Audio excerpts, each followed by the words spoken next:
Welcome to this lesson in Clone My Business. This is an exciting one because we're going to talk about going from 1 to 500 clients or more and still only work 10 hours a week or less. It's really up to you. So remember, the entire goal of starting your agency is to get on top of it. I mean, unless you're one of the people that you really like working 80-hour weeks, that's your thing, whatever. But generally speaking, you started this to make more money. You bought this course so that you could start a business, so that you could make money, so that you could do cool stuff. Like, that's just really 99% of you. That's what you did, right? So because you're not in it when you're on top of your business, you can then groom it as needed. And by scaling, it means your systems are in place and you can literally take on as many new clients as your ads and marketing can bring in. In other words, you can handle 50 clients a month as easily as you can handle 500 clients a month. And you could take on 500 new clients a month. That's what the entire goal of scaling your agency is all about. So, remember our handy little scalability formula from the very beginning? It breaks down as this: killer offer plus automated prospecting and sales plus your productized service and fulfillment, like you're getting tangible ROI for your clients, plus retention tactics equals massive growth, right? So now it's time to go back through your entire process with a fine-tooth comb. By the way, this process never ends. You should constantly be grooming it. Remember, this is one of your main jobs, and we'll talk about this in a minute. But one of your main jobs is to constantly be going back through all of your systems. And when you really break it down, your revenue, your team, everything boils down to one word: is systems, right? Your SOPs. There's an SOP for everything. And so you want to constantly go through all of that. And the reason why is because you want to have that massive growth, right? You want to get to that 10-hour work week. Basically, when you scale up your business, you should have no problem taking on one client all the way up to 500 clients or more. And then based on your own work goals, you should have no problem keeping your hours to a minimum. Let's say you decided to work 10 hours a week, and this is just because you want to, right? And then this is, of course, once your business is up and running, right? But with your systems in place, scaling up means that you can actually work 10 hours a week regardless of how many clients you have. There should really be no difference in your own personal workload. And then, to make it all happen, there's a few things you need to do first. But let me remind you, like in my own business, I have waxed and waned in my personal involvement in the business. Now, at my point right now, I spend about 10 hours a week on the business, and that's because I want to. Like, it's still my business. I've had it for over 12 years now at this point, and I just like it. I enjoy it. It's what puts food on the table. It's what lets us do cool stuff and travel to cool places and live in other cool parts of the world. So I'm very grateful for my business, and I like spending some time in it.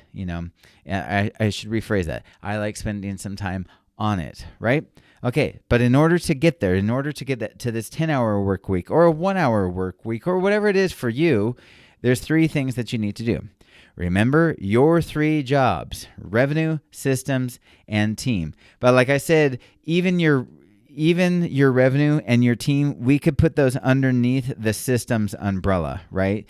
Like, everything lies in your systems. Like, if we really want to get picky, your revenue, and which is your sales, and your services, like your team, your staff, that's all part of your overall systems. So as you scale up, always focus on refining the systems you have in place. So always search for ways to be more profitable, test, track things, measure things, do whatever you have to do to groom your business and make sure your team's sales and services, that their efforts are that much more effective. So one way to do this is by doing an 80-20, let's go back, is by doing an 80-20 analysis, right? To get on top of your business, you want to pretty much 80-20 every aspect of your business. And what 80-20 means, if you haven't heard of that before, it basically says that 20% of your results, like 80% of your result, there's just a weird relationship between 80 and 20, right? So there's lots of different examples. For one, like 80% of your results will come from 20% of your efforts. So Maybe you're running ads, maybe you're doing blogging, you're doing videos, you're doing podcasts, you're doing all these different things, but you realize when you do an 80-20 analysis that the majority, like 8 out of 10 new clients, come in from this one thing, this 20% thing that you're doing. It goes to so many different other branches of life. Like, for example, you probably wear 20% of your clothes 80% of your time. Like, you have your favorite t-shirts and your favorite shorts and pants and the whole thing. Like, you're probably wearing 20% of your clothing 80% of the time. And the other 80% of your clothing just sits in there, most of the time. So there's a funny relationship between 80 and 20. So basically what you want to do is 80-20 everything for maximum scalability, right? Like, there's no custom work, nobody outside of your niche. Like, what you're doing is trying to drive up, you're becoming as efficient as possible. So you can also do an 80-20 analysis of your own time. Make sure that you yourself are focused on money-making activities and that you're outsourcing the rest to HighLevel, like your software or your team members. And you just want to refine everything, right? Like, think about, is what I'm doing right now making more money? And if not, then you need to outsource that. Right, so refine everything. Refine your systems, the key metrics that you're looking at, which would be like your ad spend, your sales calls, your close ratio on those sales calls, your onboarding process, your services, like fulfillment, how long that's taking, everything. And then, of course, your retention, right? And then once you're focused on retention, then you're going to look at the lifetime value of those clients. The longer they stay on, the greater the lifetime value, the LTV of those clients are. Okay, now the next slide is revenue with current clients, right? You want to dive a bit deeper into this. Let's start with revenue, because this comes in the form of both current clientele, like your current revenue, and then also all new clientele, like all potential revenue from sales and marketing efforts. But let's just start with your current clients, right? You want to constantly, and I mean constantly, like at least monthly, look at your current clients and think about the services they're getting. Think about the time spent in fulfilling those services and their overall profitability. So you do need to pay close attention to the package that they came in on. Like, did they sign up with your base package, or did they come in on the middle or top package? Like, remember I talked about the Walmart, Target, Nordstrom models, right? And then in particular, you want to watch out for any time vampires. Like, if you hear from your team that there's like a client saying something like, oh, can you also do this? I mean, that's like a flag, a red flag, right? Like, oh, can you also do this? And it's like, well, you need to recommunicate your expectations with that client or be willing to let them go. And I should say, it's okay and very necessary to the growth of your business to be choosy. You want to stay away from any high maintenance clients. Like, you want to learn to spot them early and avoid them. And I will tell you, one way to spot them early is if they come in on the Walmart package. If they come in on that base level package, that's already a red flag, right? Because that shows that they're not totally committed to spending a ton of money. They're just trying to test things out a little bit, and they're going to be in your business. So don't be afraid to fire bad clients. Some clients are just energy vampires. They try to take all of your time and attention. And I know that income might be tempting, especially at the beginning, but I promise you'll make more money if you focus on ditching the bad clients and instead focus on getting new, better clients. I can't say anything more about that besides just don't be afraid to get rid of them, because they will take up more time than they're worth when it comes down to money. And remember, our most precious asset is time. It's just not worth the $500 a month that they're paying or whatever it is. Now, another thing is, once you get a client, you want to keep them for as long as possible. In my own business, I've got clients who've been with me since the beginning, which now is over a decade. So like, think of that. Like, who wouldn't want to have that kind of stability in their business? How do you do it? This is how you do it. Like, you want to max out the lifetime value of every single client. And this is how you scale up. So in order to scale up, you've got to know how to retain your clients month after month, boosting that lifetime value. Now, the number one way to do that is it's through fantastic customer service, right? The number one way to keep clients on month after month is through fantastic customer service. That's it. Like, I know it might sound a bit obvious, but first of all of my clients are on a month-to-month payment plan. They know that. I know that. I don't lock any clients into any long-term contracts. The reason why is because basically it means that they keep paying every month because they want to keep paying, right? There's also something I've noticed about clients who get into contracts. They kind of start to resent their service provider after a while. I know because I've listened to all of my prospects when I'm on the phone with them saying, hey, what's not perfect about your marketing right now? Oh, geez, well, I'm locked in with this one agency for like 2 years and there's like a $10,000 exit clause and blah, blah, blah. I just can't stand it, So when it's month to month, they know that they can leave at any time and they like that. They appreciate that.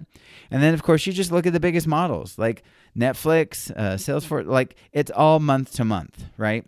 So that's what you want to do as well. And then and something funny happens, I would say too, is when the client knows that they can leave at any time, it actually creates more loyalty. Like if you're getting results, and that's another part of customer service, if you're actually delivering results, they'll be loyal to you because they're not going to want to leave. Like if you do what you say you're going to do and you're transparent about it and you provide like a monthly report or a dashboard, like HighLevel makes very easy, they're going to want to stay with you. Just do the work, get the results, and then show them. And then most clients will only leave. Most clients will stick around, but the clients that leave, they're only going to leave because of unmet expectations and poor communication. If you communicate clearly with them and then show them the results that you're getting, they're going to stick around.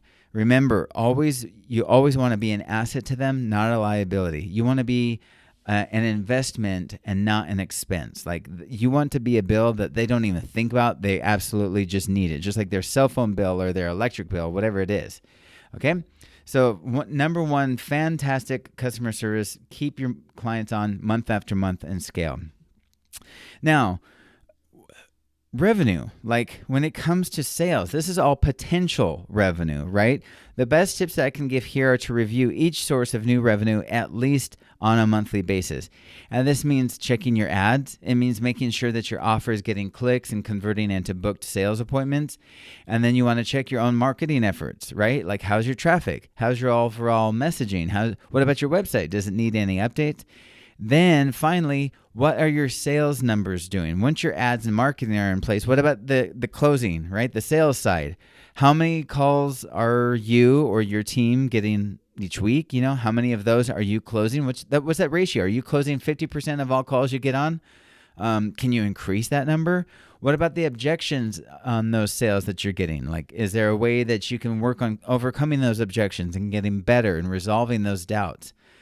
You want to look at all of that. So when I say review revenue sources monthly, that's what I mean, is to go around every single part of all incoming efforts, advertising, sales, marketing, and then really refine that. Go through with a fine-tooth comb and refine all of that. Another one is to refine your services, right? Technically, once we talk about crossing over to services, we're leaving sales behind. But in this case, you want to make sure that your services are as productized as possible so that your sales team can sell effectively. Like you're going to funnel everything you do, like all of the service that you offer, into 1 to 3 packages, maybe even just one. And I mean, you should have done this already back when you were setting up the services. But basically what this is going to do is it's going to prevent any salesperson from selling a solution. In other words, you don't match a service to the client. You match a client to one of your pre-existing services. This is why I talk about having a niche so much. And then it's like once you nail it with one niche, then you can take your services and your niche to another level and then just dominate. And the reason I say this too is based on my own experience. Like at the very beginning, it was halfway through my first year into my second year that I took on a couple of salespeople. And now I'll just call them John and Jane. And they were two very different salespeople. Jane was a person, I said, hey, I've got 3 packages. Jane, can you just sell everybody on one of these 3 packages?